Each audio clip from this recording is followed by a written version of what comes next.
started in Bangalore over the last 25 years. The first one I started, I didn't have any capital. I had to train my own talent. I had to, literally, my parents went to Mr. Narayan Murthy and asked him if I was crazy to do a startup in India, and I'd give up school and start that. And, there was no market here. What was it for? It was for components, software components, that I could sell to people who were building other larger products. And most of those customers were in the US. And I sold through online channels, and online that day, in those days, were little ads in the back of magazines, right? The second startup was something where I could hire talent. Talent was there. The digital infrastructure was better. The first one, by the way, I used to send floppy disks to the BNSNL office to transmit my files to the US. The second one, I could get a DSL connection in the office. Talent was there, but capital wasn't. So while I started the startup here, I had to go to Boston to raise my money from Bain Capital, and then start up here. Finally, you were acquired by a US company.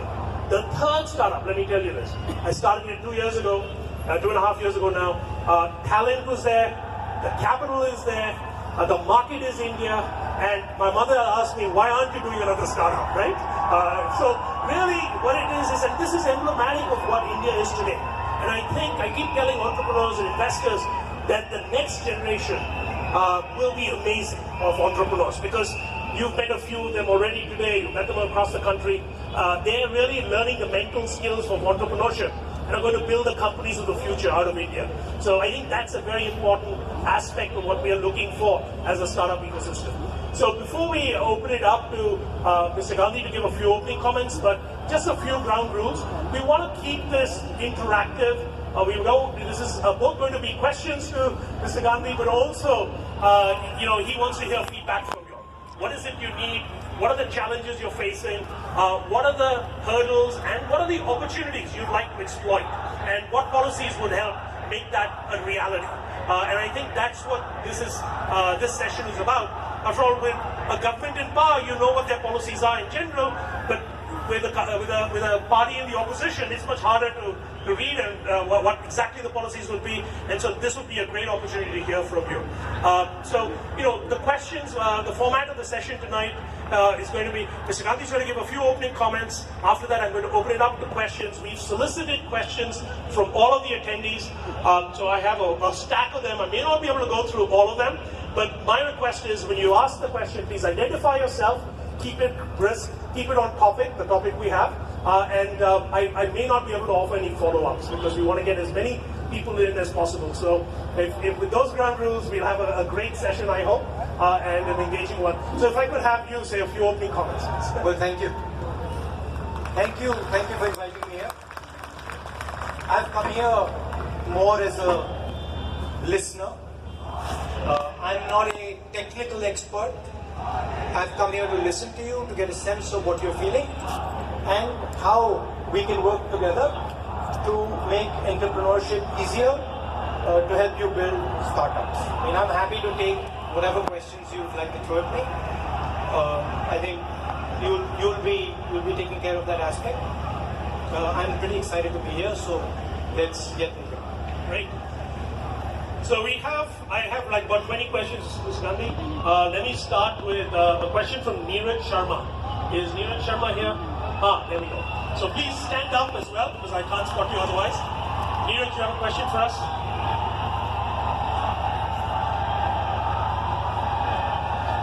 Hi Rahulji, I hope you're enjoying Bangalore. My question to you is, I'll read it out please. When I signed up for today's session, many people told me that why do I associate politics with work? However, startups and non-profit organizations like ours should be interacting more with politics than government. And it should not be a bad perception. How will you change this perception? How will you motivate startups and people who currently do not believe in politicians and that they are there to help them and prove them otherwise? Thank you. Do you have politics at work? I have politics at home as well. And politics at work, politics at home. So the first thing is there's politics everywhere. There's politics in your office, there's politics in the environment in India. So you can't escape a political conversation. For us, it's important that we understand all the stakeholders in the country, multiple different stakeholders. So I think a conversation informs us what you'd like, and from our perspective, I think what's important is that we listen carefully. And we try and, of course, it's eventually going to be a compromise. We're not going to be able to do everything you tell us, but we have a sense of what you're looking for, what other stakeholders are looking for, so we can get a positive solution. You basically, without talking to the political system, you will not be able to do what you're trying to achieve. It's impossible anyway, because the political system controls a hell of a lot of this country. So I think that's. Thank you so much. To me, I don't think that people listen enough. I think people speak a lot, tell their opinions, but I don't think people listen. I think listening is very powerful. So I intend to listen. And then I think what's also very important is that when you say something, it's credible. So when you just come in and you say 50 different things and you end up doing nothing, that is not my style. So you might hear me saying 2 things, but I guarantee you if I'm saying 2 things here, it's going to be done. So Mr. Gandhi, there's been this